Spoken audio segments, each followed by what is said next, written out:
Welcome to Progress Coaching Institute. Progress Coaching Institute में आपका स्वागत है। हम शुरू करते हैं आज फिर क्लास 12th की इंग्लिश का फ्लेमिंगो के प्रोज पार्ट का दी लास्ट लेसन। प्रीवियस लेक्चर में जहाँ तक हुआ था उसी के आगे हम लोग आज शुरू करेंगे। वीडियो शुरू करने से पहले मैं आपको बताना चाहता हूँ कि यह चैप्टर समाप्त होने के बाद आपको बहुत ही आसान लगने लगेगा और आप क्वेश्चन आंसर को लिख पाएंगे, बहुत ही आसानी से लिख पाएंगे। कैसे सेंटेंस की फ्रेमिंग की जाती है इस वीडियो में मैं सेंटेंस के साथ साथ ये भी बताता रहूँगा, जिससे आपको क्वेश्चन आंसर लिखने में आसानी होगी। तो अगर आपको वीडियो अच्छा लगता है आप चैनल को सब्सक्राइब कर दीजिए और वीडियो को लाइक कर दीजिए, और अच्छा लग रहा है तो कमेंट भी करिए कि वीडियो आपको अच्छा लग रहा है, इसी तरह के और वीडियो की आवश्यकता है आपको। चैनल को सब्सक्राइब करके रखने से अगर हम कोई वीडियो अपलोड करते हैं तो आपके पास आराम से पहुंच जाएगा, ये आपका फ़ायदा होगा चैनल सब्सक्राइब करने से। तो चैनल को ज़रूर निश्चित रूप से ही सब्सक्राइब करिए अगर आपको वीडियो अच्छा लग रहा है तो इसी के साथ हम लोग शुरू करते हैं। यहाँ तक पढ़े थे, you can imagine how I blushed and how frightened I was. इसका मतलब क्या हो? यू कैन इमेजिन मतलब आप कल्पना कर सकते हैं, आप कल्पना कर सकते हैं कि मैं कितना शर्मिंदा था, मैं कितना शर्मिंदा था और कितना भयभीत था, और कितना भयभीत था। इसका मतलब ही तो जो पहुंचा एकदम पूरा सब मामला फिट था, सभी लोग बैठे थे आराम से चुपचाप एकदम, तो बीच में अपना लेट पहुंच गया। सोचा होगा कि बस तोड़ैया हो, लेकिन कुछ बोले नहीं। उस दिन मामला कुछ अलग चल रहा था। बट नथिंग हैपेंड, लेकिन कुछ हुआ नहीं, लेकिन कुछ हुआ नहीं। अब यही लिखना रहे गड़बड़ा जाओ। बट नथिंग हैपेंड, लेकिन कुछ हुआ नहीं, लेकिन कुछ हुआ नहीं, समझिए। लगो कुछ दूसरा लगाने, बट नथिंग हैपन कुछ नॉट वोट लगाने लगोगे। यह महमल सामी, यह महमल मुझको देखे, एंड सैड वेरी काइंडली, और बहुत ही दया वाली आवाज़ से, विनम्रता से बोले, है नहीं, बहुत ही विनम्रता से बोले। Go to your place quickly, जल्दी से अपनी जगह पे चले जाओ, जल्दी से अपनी जगह पे चले जाओ। इम्परेटिव सेंटेंस है ना ये। Go to your place quickly, जल्दी से अपनी जगह पे चले जाओ। लिटिल फ्रेंच, छोटे फ्रेंच, जल्दी से अपनी जगह पे चले जाओ। We were beginning without you, इसको तुम देखो गलत लिख रहे थे। We were beginning without you, हम तुम्हारे बिना ही शुरू करने जा रहे थे, हम तुम्हारे बिना ही शुरू करने जा रहे थे, समझिए बात। We were beginning without you, हम तुम्हारे बिना ही शुरू करने जा रहे थे। देखो, I jumped over the bench and sat. I jumped over the bench, मैं बेंच के ऊपर से होकर कूदा, मतलब लाग गया, कूदा थोड़ा नहीं, मैं बेंच के ऊपर से लाग कर sat down at my desk, अपने डेस्क पर जाकर बैठ गया। Sat down at my desk, ऊपर से कूदा कि उसकी तरफ कूदा? नहीं, जम्प्ड ओवर मतलब ऊपर से, ऊपर से आदमी लाग के नहीं चला जाता है, नहीं लाग के चला जाता है बेंच, ऊपर से। जब ओवर लिख दिया मतलब ऊपर से, समझे। हाँ, समझ में नहीं जाएगा तो कहाँ जाएगा जब जगह ये नहीं है। जब ओवर करके चला गया, लाग के चला जाएगा, एकदम कूद थोड़ा न जाएगा, एकदम दौड़ के कूद गया वो ठीक तरह, समझ गए। आराम से लाग गया होगा, सभी लोग बैठे थे, जगह नहीं रहा होगा पीछे जाने का। जम्प्ड ओवर द बेंच, कैसे लगता है, जम्प्ड ओवर, लाग कर जाना, बेंच को लाग कर मैं अपने डेस्क पे जाके बैठ गया। है देखो, एंड से अगर जुड़ा ना, है देख रहे हो, यहाँ जम्प्ड है तो इधर साइड सेकंड फॉर्म हमेशा रहता है दोनों। इधर देख रहे हो जम्प्ड लिखा है, यहाँ पे क्या लिखा, साइड लिखा है। एंड से कोई दूसरा फॉर्म नहीं जोड़ सकते। है देखो आगे क्या लिखा है, नॉट मतलब नहीं, टिल मतलब तक, देन मतलब तब, समझ गए। तब तक नहीं उल्टा निकलेगा, तब तक नहीं। इसका देखो मतलब, नॉट टिल देन, तब तक नहीं, तब तक नहीं। When I had got a little over my fright, ये देखो सेंटेंस समझो। When I had got a little over my fright, when, ये देखो लिटिल बीचों में ला के जोड़ दिया है, आ लिटिल एडजेक्टिव है, समझिए। है देखो गॉट ओवर के बीच में फ्रेजल वर्ब है, गेट ओवर मतलब काबू पाना, गेट ओवर मतलब काबू पाना, ओवरकम करना, उसके बीच में देखो लग जोड़ दिया adjective. I had got a little over my fright, अपने डर पर मैं जब तक कि थोड़ा बहुत काबू पाता, तब तक कि नहीं जब तक मैं अपने डर पर थोड़ा बहुत काबू पाता, मतलब अपने डर से बाहर निकलता, डर डर रहा था, बैठा कुछ देर तब वो डर रहा था, जब थोड़ा बैठ लिया तब धीरे धीरे बाहर निकला डर से अपने। डिड आई सी, है देखो डिड पहले लिख दिया है, एडवर्ब में आता है, रूल ऑफ इन्वर्जन होता है, समझ गए, इंट्रोगेटिव सेंटेंस नहीं हो गया ये, बात समझे, रूल ऑफ इन्वर्जन है इसमें, अलग रूल है। डिड आई सी पहले लिख दिया जाता है, डिड आई सी मैंने देखा, मैंने देखा, दैट कि आवर टीचर हैड ऑन मतलब पहन रखा है, हैड ऑन मतलब होता है पहनना, हैज ऑन होता है, पास्ट में कर दिया है, समझिए। वहाँ पीछे वहाँ पर जाकर बैठा, कुछ देर तक बैठा, जब जब अपने डर पे काबू पा लिया, तब क्या देखा, तब मैंने देखा, वो बोल रहा है तब मैंने देखा कि आवर टीचर मेरा जो टीचर है, हैड ऑन पहन रखा है, हिज ब्यूटीफुल ग्रीन कोट, अपनी हरी अच्छी वाली कोट पहन रखा है, समझिए, ब्यूटीफुल ग्रीन कोट है, देखो ग्रीन आ गया, फिर ब्यूटीफुल ग्रीन कोट वही वाला काम लगा इसमें, सैस काम वाला। हिज फ्रिल्ड शर्ट, अपनी झालरदार शर्ट पहना है, झालर सारा लगा उसी पे। एंड द, है देखो फिर आ गया, लिटिल ब्लैक सिल्क कैप, देख रहे हो यहाँ पे कैप का एडजेक्टिव आया है, सिल्क, ब्लैक, लिटिल, सिल्क से बना है, देखो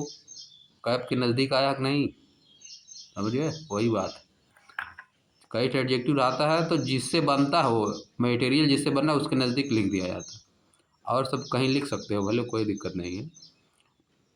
वैसे क्रम होता है size, age, shape, colour, origin, material, material नज़दीक लिख दो सही हो जाएगा ऑटोमेटिक। सिल्क कैप ऐसे लिखा जाता है, नहीं तो गलत कर दो, आगे पीछे कर दो गलत हो जाएगा। ऑल एम्ब्रॉयडर्ड, ऑल एम्ब्रॉयडर्ड मतलब जिस पे नक्काशी की गई थी, जिस पे क्या किया गया था, नक्काशी की गई थी, एम्ब्रॉयडर्ड, नक्काशी करना, जैसे हाथ से नहीं बना दिया जाता है फूल वूल, फूल बना दिया जाता है, कुछ डिजाइन बना दी जाती है, उसको उर्दू में कहते हैं कसीदेकारी, और हिंदी में कहते हैं नक्काशी, एम्ब्रॉयडर्ड, चारों तरफ बना दिया जाता है। दैट नेवर बोर, जिसको वह कभी नहीं पहनता, जिसको वह कभी नहीं पहनता था, except on inspection and prize day,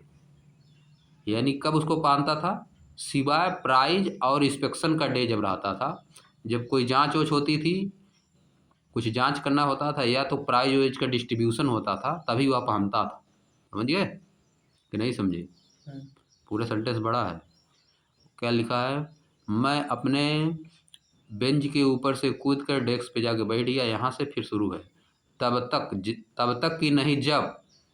तब तक कि नहीं जब तक मैं अपने डर पे थोड़ा सा काबू पा लूँ, फ्राइट मतलब डर, फियर, ड्रेड, एक ही चीज़ होता, फ्राइट, ड्रेड, फियर, वही पूरा कर रहे हैं। डिड आई सी, मैंने देखा कि ये मेरा टीचर पहने हुआ था अपना सुंदर और हरा कोट, झालरदार शर्ट और लिटिल ब्लैक सिल्क कैप पहना था, सब पे नक्काशी की गई थी, जिसको वह कभी, दैट मतलब जिसको हो जाएगा यहाँ पे, दैट मतलब क्या होगा, जिसको, रिलेटिव प्रोनाउन हो गया ना, जिसको वह कभी नहीं पहनता था, कब पहनता था, इंस्पेक्शन जब होता था, प्राइज डे होता था। अब आगे देखो, बिसाइड्स, इसके अतिरिक्त, देखो बिसाइड में दो चीज़ होता है, एक तो बिसाइड होता मतलब बगल में, और बिसाइड्स मतलब के अतिरिक्त, समझिए, बिसाइड्स इसके अतिरिक्त, द होल स्कूल सीम्ड सो, आगे क्या है, सीम्ड सो स्ट्रेंज एंड सॉलेमन, पूरा स्कूल बहुत ही विचित्र और एकदम गंभीर लग रहा था, सोलेमन मतलब शांत, स्ट्रेंज मतलब विचित्र, स्ट्रेंज लग रहा था और बहुत ही गंभीर, यानी शांत थी एकदम, पूरा शांति थी ना, और आगे क्या लिखा है, but the things that surprised me most, लेकिन वह चीज़ें, बट द थिंग्स मतलब लेकिन वह चीज़ें, द का मतलब यहाँ हो गया, समझे,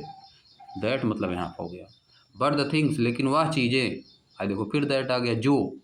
ऐसे अपने से बना देना है, समझ गए। दैट मतलब कि ये नहीं होता हमेशा, दैट मतलब जो होता है, बट द थिंग्स लेकिन वह चीज़ें, दैट मतलब जो, सरप्राइज्ड मी मोस्ट मुझको बहुत बहुत ज़्यादा सरप्राइज की, वाज टू सी वह क्या था देखना, वाज टू सी वह था देखना, क्या चीज़, ऑन द बैक बेंचेज पीछे वाले बेंचेज पर, इसको भी तुम नहीं लिख पाते, on the back benches, behind wind लगाने लग लिख रहे थे, ऑन द बैक बेंचेज मतलब पीछे वाले बेंच पर, बेंचों पर, दैट वेयर ऑलवेज एम्प्टी, देखो फिर यहाँ पे जो आ गया, दैट का मतलब बेंच के लिए आया है, समझ गए, जो कि हमेशा खाली रहती थी, जो कि हमेशा खाली रहती थी,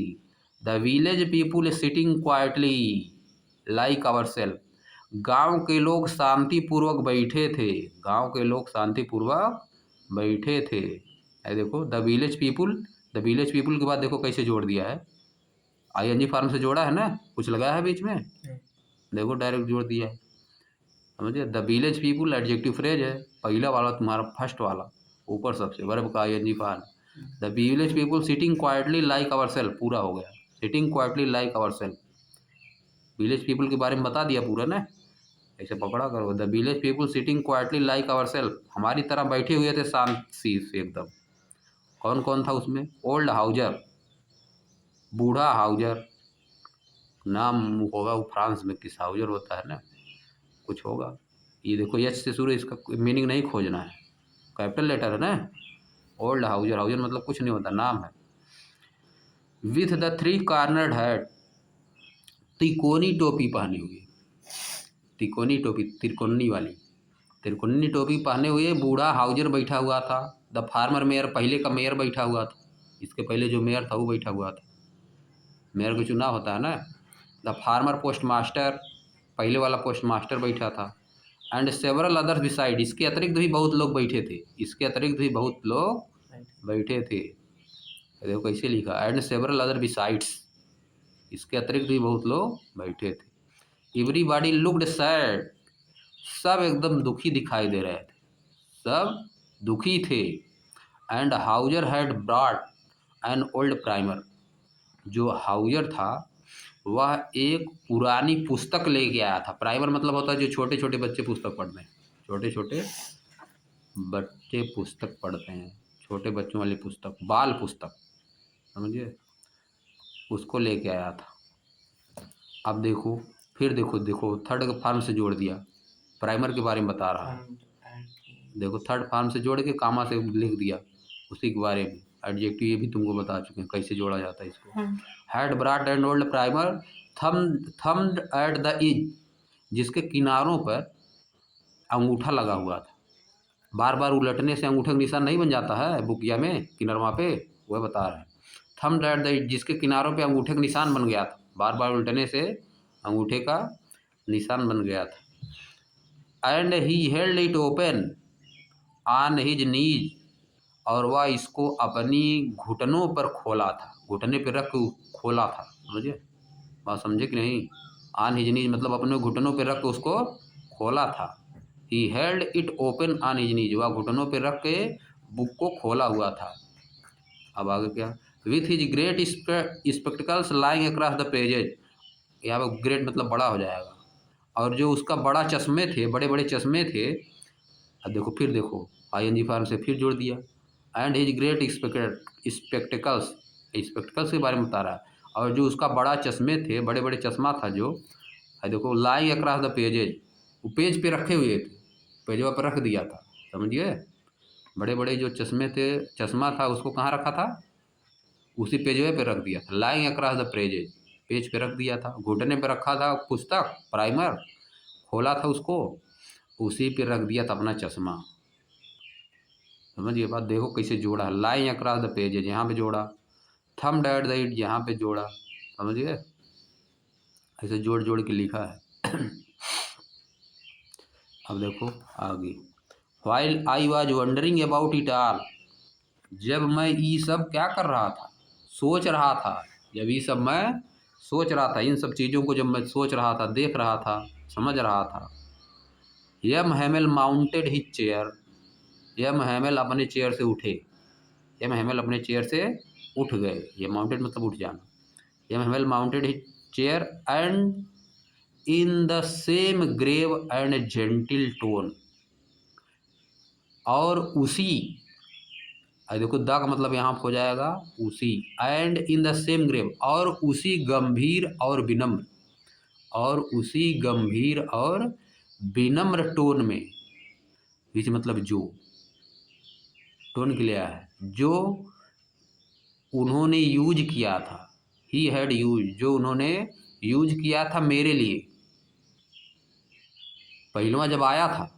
जब क्लास वन में पहुँचा था, जिस टोन के यूज किए थे, ग्रेव मतलब गंभीर और विनम्र, ग्रेव मतलब ग्रेव और जेंटिल मतलब गंभीर और विनम्र, जब मैं पहुंचा था, जिस गंभीर और विनम्र टोन का प्रयोग किए थे, उसी टोन का प्रयोग करके वो बोले, ही हैड यूज टू, क्या लिखा है, विच ही यूज टू मी, जिसका प्रयोग हम मेरे लिए किए थे, जिसका प्रयोग हम मेरे लिए पहले कर चुके थे, सैड बोले, माई चिल्ड्रेन, मेरे बच्चों, this is the last lesson, यह अंतिम लेसन है, आई शैल गिव यू, जो मैं तुमको पढ़ाऊँगा, जो मैं तुमको पढ़ाऊँगा, आई दूंगा मतलब पढ़ाऊँगा, देना ही हुआ बात वही पढ़ा, आई शैल गिव यू, जो मैं तुमको दूंगा यानी पढ़ाऊँगा। The order has come from Berlin, Berlin से आर्डर आ गया है, बर्लिन से आर्डर आ गया है, to teach only German in the school of Alsace and Lorraine, कि जर्मन के उस स्कूलों में, कहाँ पे, बर्लिन से आर्डर आ गया है कि स्कूलों में क्या पढ़ाया जाएगा, केवल जर्मन भाषा पढ़ाई जाएगी, क्या पढ़ाया जाएगा, केवल German, teach only German in the school of Alsace and Lorraine, दो डिस्ट्रिक्ट, फ्रांस के दोनों डिस्ट्रिक्ट अल्सास और लॉरेन में क्या पढ़ाया जाएगा, केवल अब जर्मन भाषा पढ़ाई जाएगी, फ्रेंच भाषा नहीं पढ़ाई जाएगी, क्योंकि प्रुसिया का अधिकार हो गया है ना फ्रांस पे। The new master comes tomorrow, नया मास्टर कल आएगा, है देखो कम से लिखा लेकिन देखो टुमारो लिख दिया है, फ्यूचर में जा रहा है, समझिए, प्रेजेंट फ्यूचर में जा रहा है, the new master comes tomorrow, नया मास्टर कल आ जाएगा, नया मास्टर कल आ जाएगा। This is your last French lesson, यह आपका अंतिम फ्रेंच लेसन है। I want you to be very attentive, मैं चाहता हूँ कि आप लोग पूरा ध्यान दें, पूरी तरह से ध्यान दें, बहुत अटेंटिव रहें। What a thunder clap, thunder clap मतलब बिजली गिर जाना, ऐसा शब्द बोल दो किसी के ऊपर बिजली गिर जाए, समझिए, एकदम शाक हो जाए। What a thunder clap these words were to me, ये शब्द मेरे ऊपर बिजली की तरह थे, ये शब्द जब मैं सुना तो ये शब्द मेरे ऊपर बिजली की तरह पड़े, बिजली की तरह पड़े, मैं मतलब बहुत आश्चर्यचकित हो गया, बहुत ही शॉक्ड हो गया। ओह, अरे, द ब्रेचेज मतलब बेचारे, बेचारे या भागे कहा जाता है, अरे बेचारे, दैट वाज व्हाट, यही वह चीज़ थी, दैट वाज व्हाट मतलब यही वह चीज़ थी, यही वह बात थी, दैट वाज व्हाट,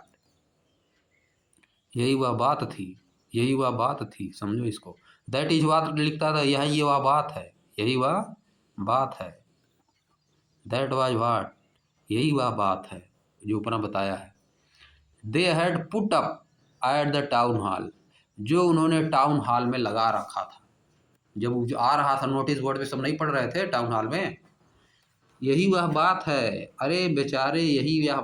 वह बात थी जो सब लगा रखे थे टाउन हॉल में, पुटअप मतलब चपका रखना, पुटअप मतलब चपकाना, कोई चीज़ चपका देना, जो लगा रखे थे सब,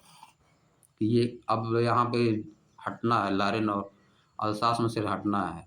नोटिस बोर्ड पे चिपका रखे थे जब जा रहा था वो, बुलेटिन, हाँ बुलेटिन बोर्ड पे। माई लास्ट फ्रेंच लेसन, मेरा अंतिम फ्रेंच लेसन,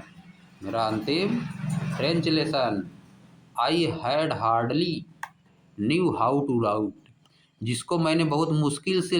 लिखना सीखा था, जिसको मैंने बहुत मुश्किल से लिखना सीखा था। आई should never learn any more, अब मैं ज़्यादा इसको कुछ और नहीं सीख पाऊँगा। आई मस्ट स्टॉप देयर, मुझको वहाँ पे रुकना पड़ेगा, वहीं रुक जाना पड़ेगा। देन तब ओ हाउ सारी आई वाज, मैं कितना दुखी था। I was for not learning my lesson, मैं अपना लेसन याद नहीं कर रहा था पहले, इसीलिए मैं बहुत दुखी था। और क्या कर रहा था उसके जगह पे, फॉर सीकिंग बर्ड्स अप, मैं अपना लेसन ना याद करके उसके जगह पर क्या कर रहा था, सीकिंग बर्ड्स अप यानी चिड़ियों के अंडे खोज रहा था। Are going sliding on the Saar, और ना सार नदी, सार नदी का नाम यस से लिखा देखो, स्लाइडिंग करने चला जाता था। सार नदी पे क्या करने चला जाता था, स्लाइडिंग। अब राइटर बोल रहा है कि मैं कितना दुखी था कि मैं अपना लेसन पढ़ता नहीं था। किस लिए नहीं पढ़ता था, चिड़ियों के अंडे खोजने के लिए, और सार नदी पे स्लाइडिंग करने के चला जाता था। मैं अपना लेसन याद नहीं करता था। माई बुक्स, मेरी किताबें, that had seemed such a nuisance a while ago, मेरी किताबें जो कि कुछ समय पहले बहुत ही बोरिंग लग रही थी। बहुत ही बोरिंग, नुसेंस मतलब बोरिंग, बहुत ही बोरिंग लग रही थी, बहुत ही भारी लग रही थी, ले जाने में बहुत भारी लग रही थी। मेरी ग्रामर की बुक, मेरी हिस्ट्री ऑफ संतों का इतिहास, वेयर ओल्ड फ्रेंड नाउ, अब मेरे पुराने मित्र हो गए, अब मेरे पुराने मित्र हो गए, समझिए। Now that I could not give up, अब मैं उनको त्यागना नहीं, अब मैं उनको त्याग नहीं सकता हूँ, यानी मैं अब त्यागना नहीं चाहता हूँ उनको। पहले तो बहुत बोरिंग लग रहा था उसको, लग रहा था बहुत बेकार चीज़ है, बहुत हैवी लग रहा था। लेकिन जब उसको लगा, जब पता चल गया कि अब ये सब पढ़ाया नहीं जाएगा, तब कह रहा है कि ये सब मेरे पुराने मित्र हैं, अब मैं इनको त्यागना नहीं चाहता। समझिए बात, अब मैं इनको त्याग नहीं सकता, कह रहा मैं इनको त्याग नहीं सकता, पहले बोरिंग लग रहा था। एंड यम हैमल टू, और यम हैमल भी है, देखो टू तुम्हारा है adverb, TOO, and M Hamel too, और यम हैमल भी,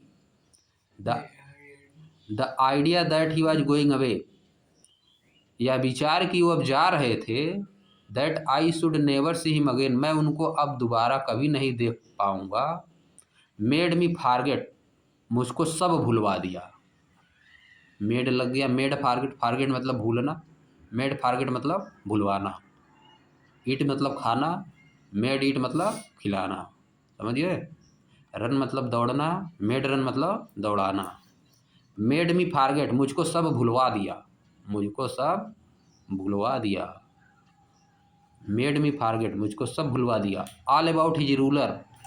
उनके रूलर के बारे में। And how cranky he was, और जो वह कितने बद मिजाज थे, क्रैंकी मतलब बद मिजाज, जब होता तब एक आग डंडा जड़ देते थे, समझिए, कुछ बोल देते। यह सब उसको भूल गया। अब